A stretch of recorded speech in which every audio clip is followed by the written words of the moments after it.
When rancher Jack Morrison pulled into the abandoned gas station on Highway 287 that October evening, he was just trying to make it home before his truck ran completely dry. The sun was setting over the Wyoming plains, painting the sky in shades of orange and red that would have been beautiful if Jack had been in any mood to appreciate them.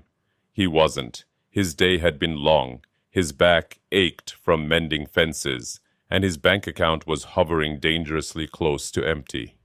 Again. The old Sinclair station had been closed for years, its windows boarded up, the pumps long since disconnected. But Jack knew there was another station about 15 miles up the road, and his gauge was reading empty.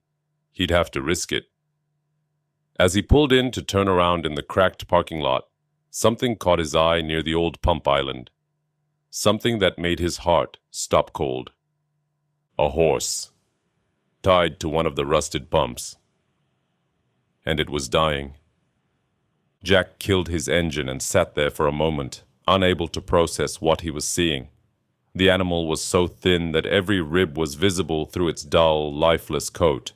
Its head hung so low that its muzzle nearly touched the ground. Its legs trembled with the effort of simply standing. The water bucket beside it had been knocked over, bone dry, and the horse's eyes were half closed, glazed with exhaustion and dehydration. "What the hell?" Jack whispered, climbing out of his truck. As he approached slowly, careful not to startle the animal, he noticed something else. A piece of paper was tied to the horse's halter with baling twine. Jack's hands shook slightly as he untied it and unfolded the dirty, creased note. The handwriting was rushed, almost frantic. "Can't afford him anymore. Lost everything. Please don't let him suffer. $2 is all he's worth now. I'm sorry." Taped to the bottom of the note was a crumpled $2 bill. Jack looked from the note to the horse, then back to the note. Someone had abandoned this animal here, at a closed gas station, tied it to a pump, left $2, and walked away. Just walked away and left it to die. The horse couldn't have been here long, maybe since morning, but in this heat, without water, that was more than enough time to push a weakened animal to the brink. "Jesus Christ," Jack muttered, running his hand through his graying hair. His first instinct was to call animal control. Let them handle it. They could at least put the poor creature down humanely. But as he looked into those dulling eyes, something shifted inside him. Maybe it was because he knew what it felt like to be abandoned.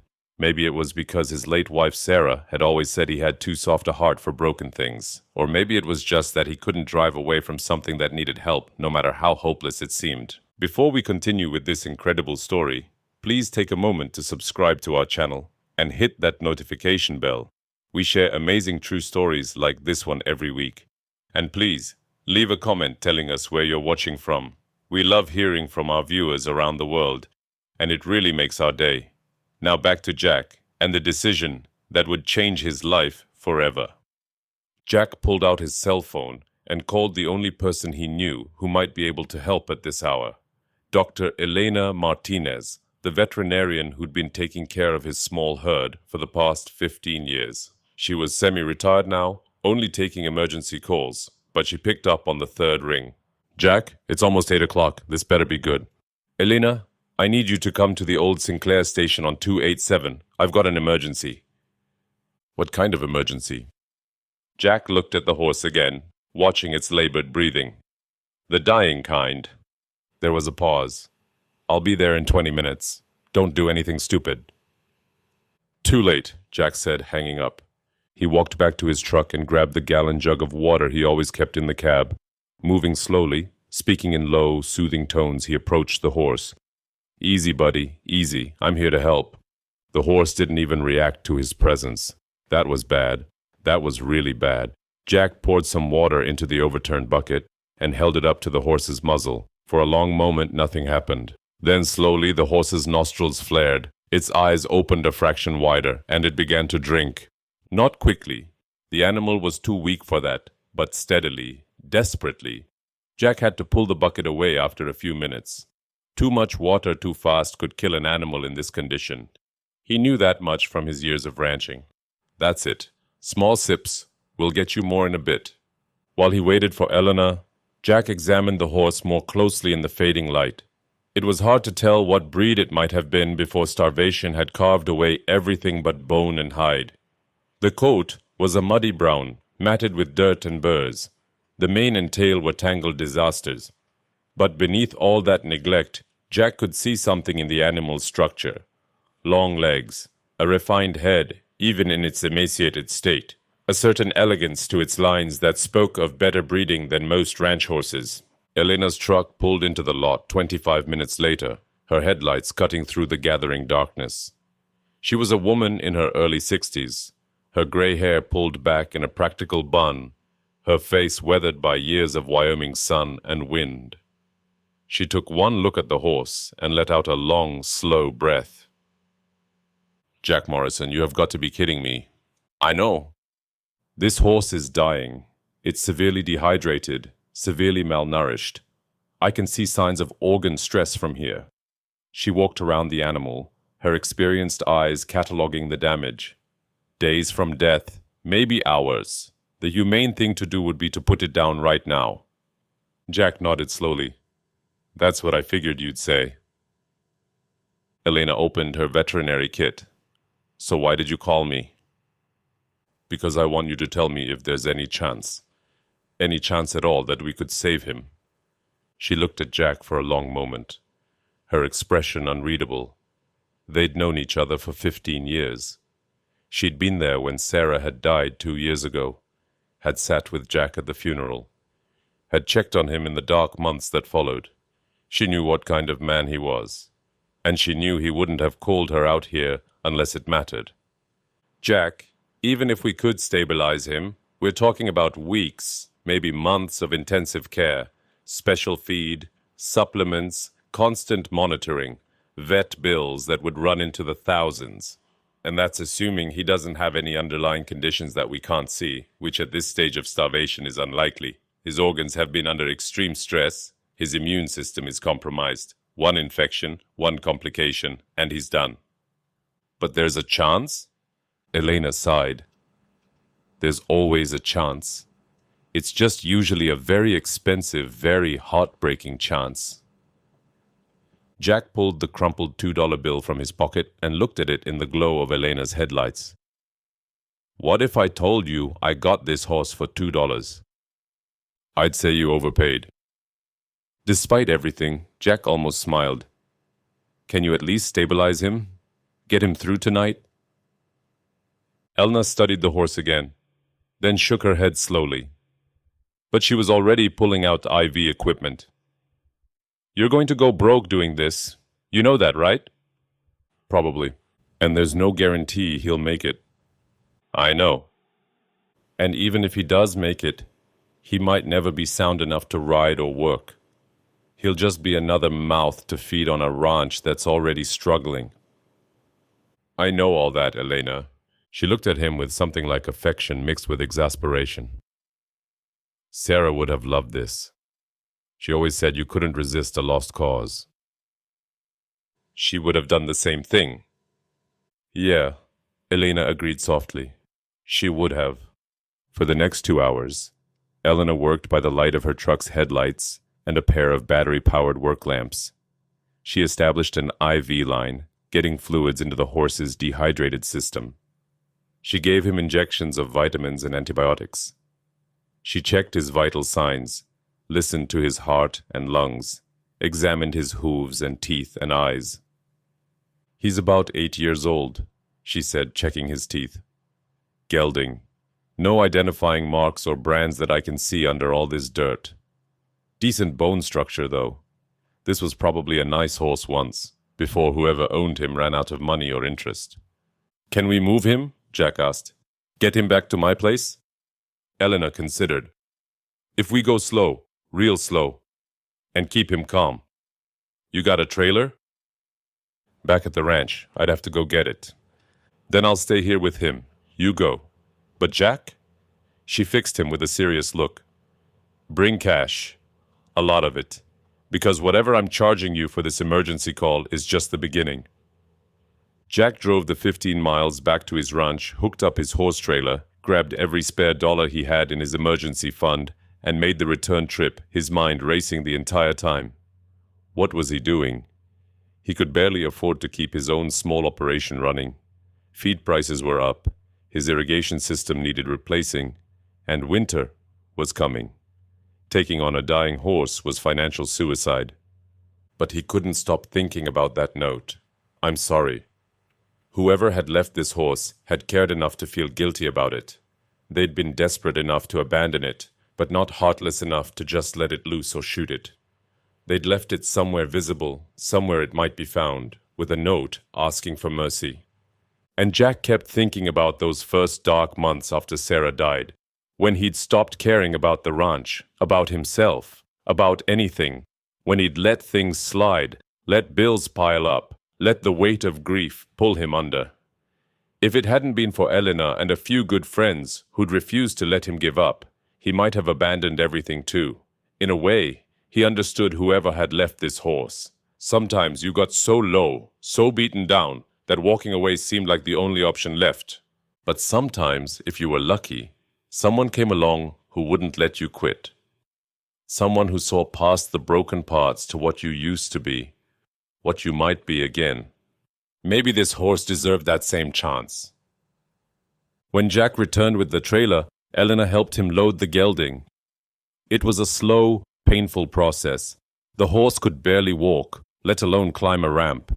They had to support him on both sides, talking to him constantly, encouraging him with every trembling step. By the time they got him secured in the trailer, all three of them, Jack, Elena, and the horse, were exhausted and shaking. The drive back to Jack's ranch was the longest 15 miles of his life.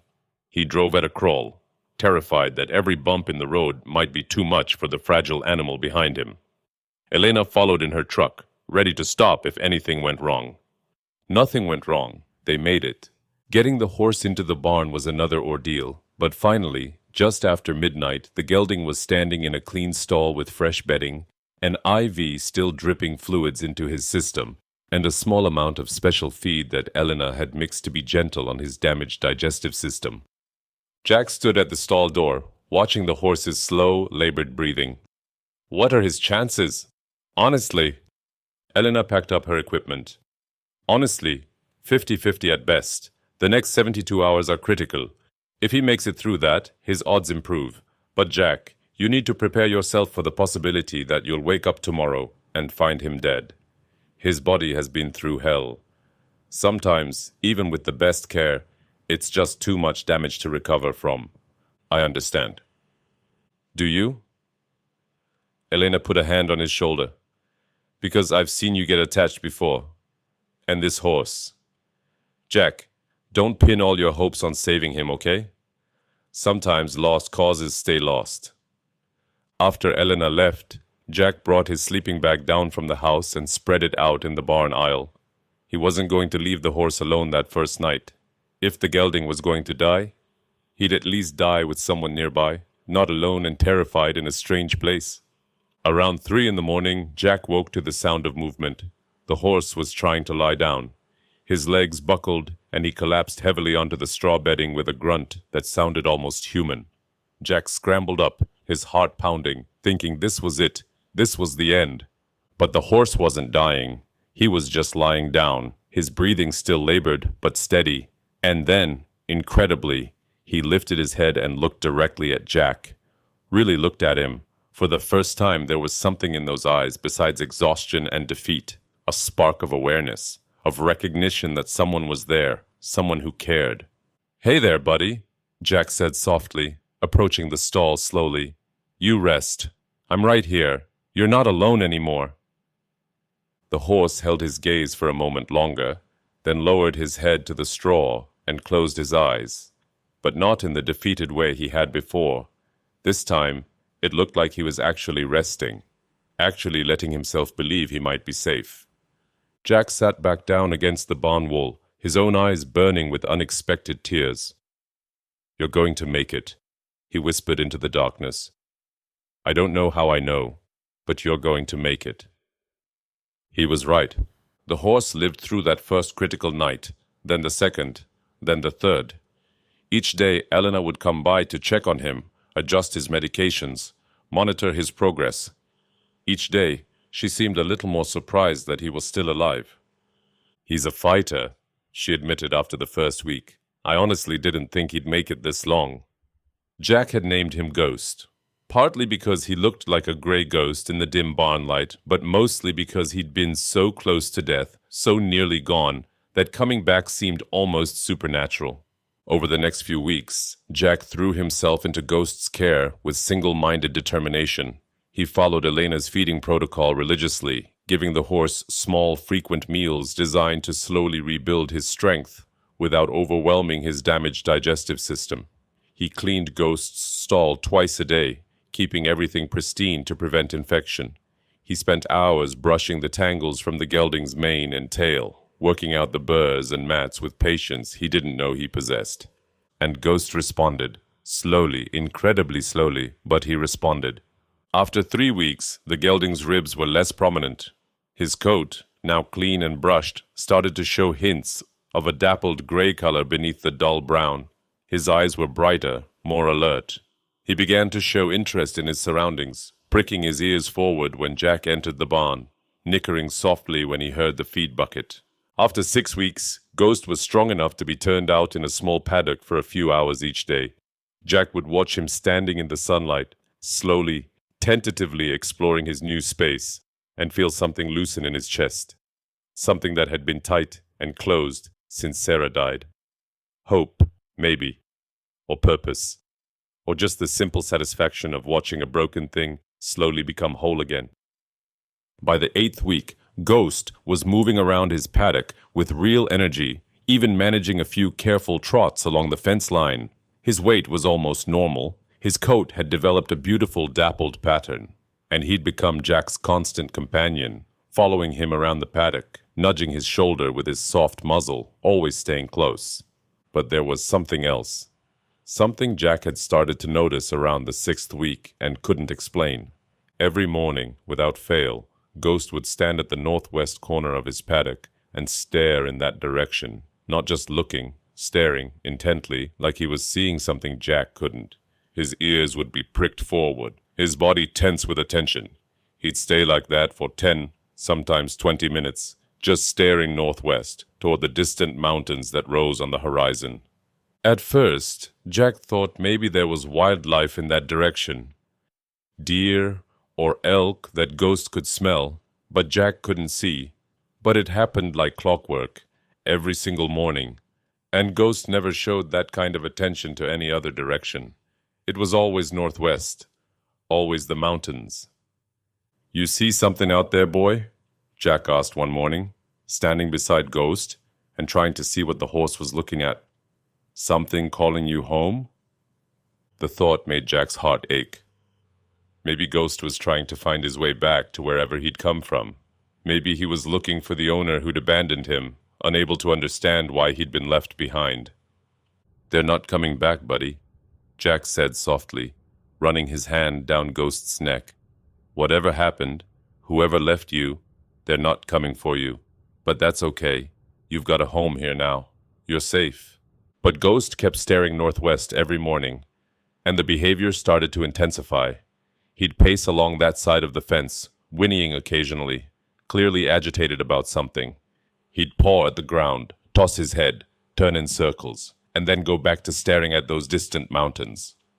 Jack mentioned it to Elena during one of her follow-up visits. "Maybe it's just habit," she suggested.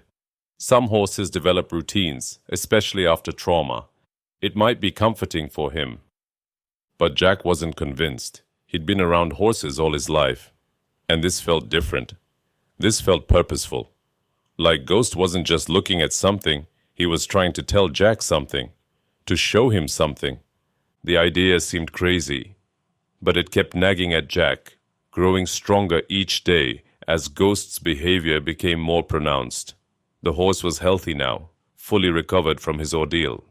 He could have just settled into an easy retirement, grazing peacefully and enjoying his second chance at life. Instead, every morning he was clearly, desperately trying to communicate something about those distant mountains to the northwest. On a bright Saturday morning in early December, 3 months after finding Ghost at the gas station, Jack made a decision. He was going to find out what was out there. He was going to follow Ghost's gaze and see what the horse seemed so desperate to show him. He loaded Ghost into the trailer. The gelding walked right up the ramp now, confident and healthy, and drove northwest, following the direction Ghost always stared. It was rough country out that way, mostly public land and abandoned mining claims from the old boom days. Jack had been out here before, years ago, but never very far. There wasn't much reason to explore this area. No good grazing, no water sources, just rocky hills and scrub brush. After about 5 miles, the paved road ended, becoming a rough dirt track barely wide enough for Jack's truck.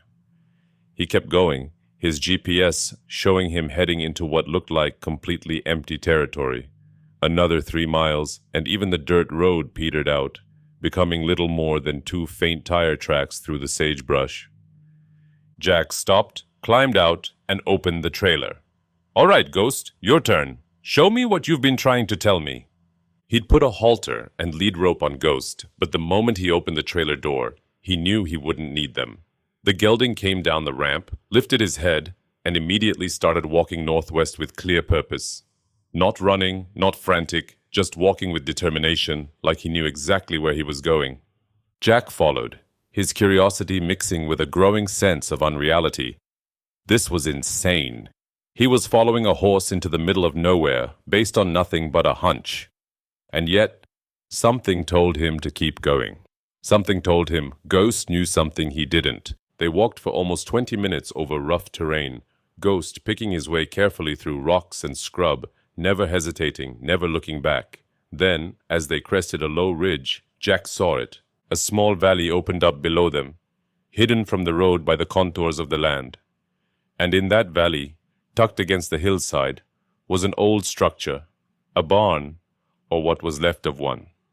The roof had partially collapsed, and the walls were weathered gray by years of sun and wind. Next to it were the remains of a small corral, the fence posts still standing, but the rails long since rotted away. Ghost whinnied, a sound that was part greeting, part grief, and walked faster toward the old barn. Jack's heart was pounding now. What was this place, and why had Ghost led him here? As they got closer, Jack could see more details. This had been a small operation, probably a prospector's camp or a line shack for some long-ago rancher. There were the remains of a tiny cabin, barely more than a shed, its door hanging open on rusted hinges, and everywhere, scattered across the ground like bones, were old mining tools, picks, shovels, rusted metal pans, lengths of chain. This had been a mining claim, abandoned, by the look of it, for many years. Ghost walked straight to the old barn and stood at the entrance, his head lowered. Jack approached slowly and looked inside. The sight that greeted him made his stomach turn. 3 horses, dead, decomposed down to little more than hides and bones, but clearly visible in the dim light filtering through the collapsed roof. They'd been locked in this barn and left to die. "Oh God," Jack whispered. "Oh God, Ghost. Is this where you came from? Were these your herdmates?" Ghost whinnied again, that same sound of grief, and pawed at the ground. Jack felt sick. Someone had owned this place, had kept horses here, and had simply locked them in the barn and left, abandoned them to starve to death in the dark. The cruelty of it was almost incomprehensible. But Ghost had survived. Somehow, Ghost had gotten out, or had never been locked in with the others. He'd survived long enough to make it to that gas station, where someone, probably the same person who'd owned this place, had tied him up with a note of apology and walked away for the final time. Jack put his hand on Ghost's neck, feeling the strong, steady pulse of life beneath the warm hide. "I'm sorry, boy. I'm so sorry you had to go through that. But you made it. You survived. And you brought me here for a reason, didn't you?" He looked around the abandoned claim with new eyes. Why had Ghost been so determined to show him this place? Just to show him where he'd come from? Or was there something more? Jack started exploring, moving carefully through the debris-strewn ground. He checked the old cabin first, finding nothing but rotted furniture and torn papers. Then he walked the perimeter of the property, looking for anything that might explain why this place had been abandoned so abruptly, so completely. That's when he found the markers. 3 of them, wooden stakes driven into the ground in a rough triangle, each about 20 feet apart. They were weathered almost smooth, but Jack could just make out numbers carved into them, claim markers. This had been a registered mining claim at some point. His heart started beating faster. Mining claims were valuable property if there was actually something worth mining. But the equipment scattered around looked old, from the 70s or 80s maybe.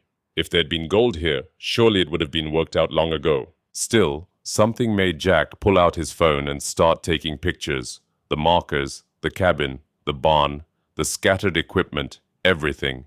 He didn't know why, didn't know what he was going to do with the photos, but some instinct told him to document everything he was seeing. In the ruins of the cabin, under a pile of rotted lumber, Jack found a metal toolbox, rusted shut but still intact. He pried it open with the blade of his pocket knife and found papers inside, mining reports, assay results, and a map. Jack's hands shook as he unfolded the brittle paper. It was a geological survey map of this exact area, marked with notes in faded pencil, and at the center of the map, circled multiple times in red ink, was a notation that made Jack's breath catch in his throat. Primary vein, 40 to 60 ounces per ton. Extend shaft 200 feet northeast. Priority, 40 to 60 ounces per ton. Jack didn't know much about mining, but he knew enough to understand that those were extraordinary numbers. Most gold mines operated profitably at 1 or 2 ounces per ton. 40 to 60 was almost unheard of. If this map was accurate, if that vein really existed, it would be worth millions, tens of millions. But why had it been abandoned?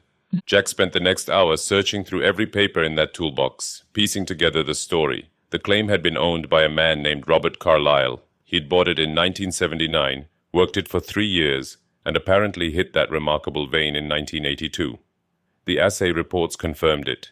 Incredibly rich gold ore, easily accessible, a deposit that could have made him wealthy beyond imagination. But there was a problem. One of the later reports showed contamination, water seepage into the mine shaft, and then there were medical records. Robert Carlyle had been diagnosed with heart disease in late 1982. Multiple hospital bills, mounting debts.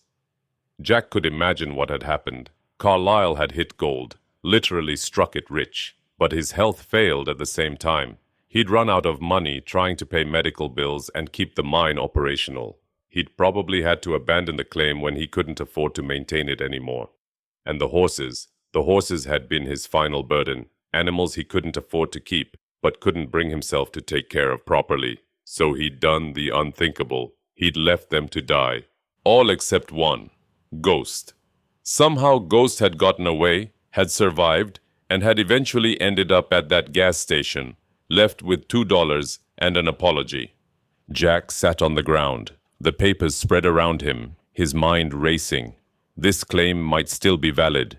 If Carlyle was dead and had no heirs, if the claim had gone into abandonment, it might be possible to file a new claim on this land, to re-register it, to finish what Carlyle had started. But that was crazy thinking. Jack was a rancher, not a miner. He didn't know anything about gold extraction or mining operations. And even if the gold was still there, even if he could somehow claim this land, he'd need serious capital to develop it. Money he absolutely did not have. Still, as he gathered up the papers and carefully placed them back in the toolbox, as he called Ghost and started the long walk back to the truck, Jack couldn't stop thinking about those numbers. 40 to 60 ounces per ton. And that notation, extend shaft 200 feet northeast.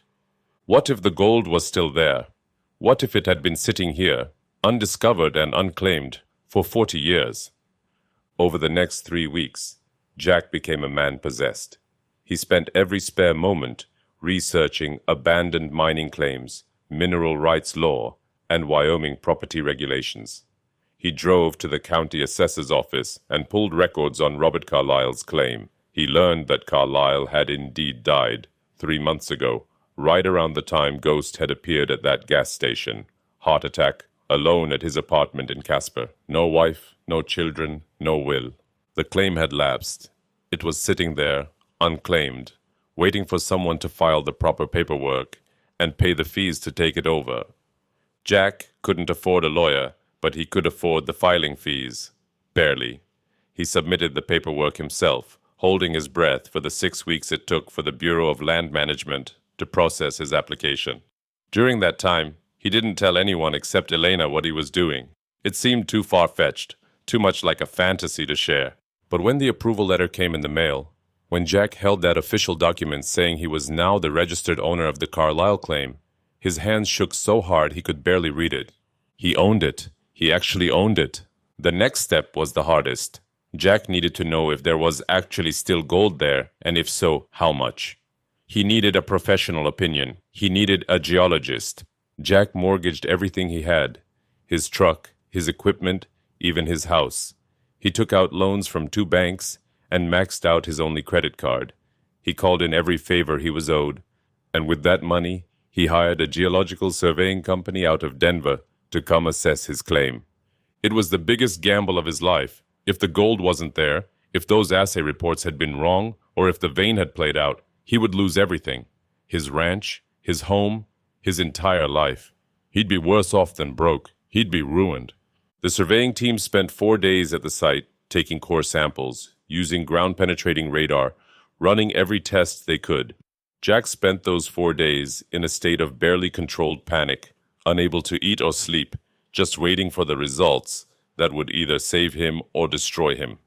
On the 5th day, the lead geologist, a serious woman named Dr. Patricia Chen, called him into her trailer office at the site. "Mr. Morrison," she said, and her face was absolutely neutral, revealing nothing. "We've completed our analysis." Jack couldn't speak. He just nodded, his heart hammering so hard he thought she must be able to hear it. Dr. Chen opened a folder and pulled out several charts and reports. "The original assay reports you provided were accurate. The primary vein does exist, exactly where the historical documents indicated. And Mr. Morrison—" She paused, and finally, the faintest hint of a smile crossed her face. "It's even richer than the original estimate suggested. 60 to 80 ounces per ton in the primary vein. And that's not all. When we extended our survey in the direction indicated in those old notes, 200 feet northeast, we found something the original prospector never got to. A secondary vein, almost as rich as the primary." Jack felt the room spin. "How much? In total, how much gold are we talking about?" Dr. Chen looked him straight in the eye. "Conservative estimate? $35 million. Optimistic estimate? Closer to 50 million. And Mr. Morrison, that's just what we can confirm with surface testing. If you extend the excavation deeper, there could be significantly more. This is, without question, one of the richest gold deposits I've ever surveyed in Wyoming, possibly in the entire Rocky Mountain region." Jack couldn't breathe, couldn't think, couldn't process what he was hearing. $35 to $50 million, under the ground he now owned, because a dying horse had led him to it. "There's more," Dr. Chen continued. "Based on the geological structure, this deposit would be relatively easy to mine. The ore is near the surface. The rock is stable, and access is straightforward. A mid-sized mining operation could extract most of it within 2 to 3 years. You could negotiate a royalty deal with a mining company, or you could potentially lease the rights. Either way, Mr. Morrison, you're looking at a life-changing amount of money." Within a month, Jack had 3 different mining companies bidding for the rights to work his claim. The winning bid came from Rocky Mountain Mining and Extraction, a respected firm out of Colorado. They offered him a 25% royalty on all gold extracted, plus an $8 million signing bonus, plus an additional guarantee of $2 million per year for the life of the mine, estimated at 15 years. The contracts were signed on a cold February morning, 5 months after Jack had paid $2 for a dying horse. Jack Morrison, the rancher who'd been one bad season away from losing everything, was suddenly wealthier than he'd ever imagined possible, and his first action, before the check had even cleared, was to pay off every debt he owed. His mortgage, his equipment loans, the money he'd borrowed from friends, every single penny he'd scraped together in that desperate gamble to survey the claim. His second action was to drive to the veterinary clinic where Eleanor worked and hand her a check for $50,000. "What's this?" she asked, staring at the number like it might be a mistake. "Back pay," Jack said simply. "For every emergency call, Every late night, every time you helped me, even when you knew I couldn't afford your full rate. And a down payment on something else. What else? I want to start a rescue for horses like Ghost, for animals that need intensive rehabilitation. I want to build proper facilities, hire staff, and I want you to run it. Elena looked from the check to Jack's face, and her eyes filled with tears. Jack Morrison, are you serious? Dead serious. I'm calling it Ghost's Second Chance Rescue. Because that dying horse didn't just save my life. He showed me what I'm supposed to do with it. Over the next year, Jack built a state-of-the-art equine rescue facility on his property. He hired 3 full-time staff members, brought Elena on as the medical director, and started taking in horses from across the state. Neglect cases, abuse cases, animals that were hours from slaughter. He gave them all what Ghost had been given: time, care, and a second chance. He also opened a free veterinary clinic in town named after Sarah, offering services to ranchers and farmers who were struggling financially. Because Jack remembered what it felt like to watch your life crumbling around you and not be able to afford help for the animals depending on you. Ghost never left the ranch. Jack refused dozens of offers to buy him, some for absurd amounts of money. The horse that had cost him $2 had led him to $40 million in gold, but Jack would have paid $40 million to keep him. Ghost lived in a spacious paddock next to the barn, visiting with the rescue horses who came through, serving as a kind of calm, steady presence for the frightened and traumatized animals who arrived broken and left whole. On warm evenings, Jack would sit on the fence and watch Ghost graze, and he'd think about that October night at the abandoned gas station. He'd think about how close he'd come to driving away, how close Ghost had come to dying alone and unmourned, how differently everything could have turned out if Jack had made the practical choice instead of the compassionate one. People asked him all the time, "How did you know? How did you know that horse would lead you to gold?" And Jack's answer was always the same: "I didn't know. I just knew I couldn't drive away from something that needed help." 5 years after that October evening, Ghost was 13 years old, healthy and content, living the peaceful life he deserved.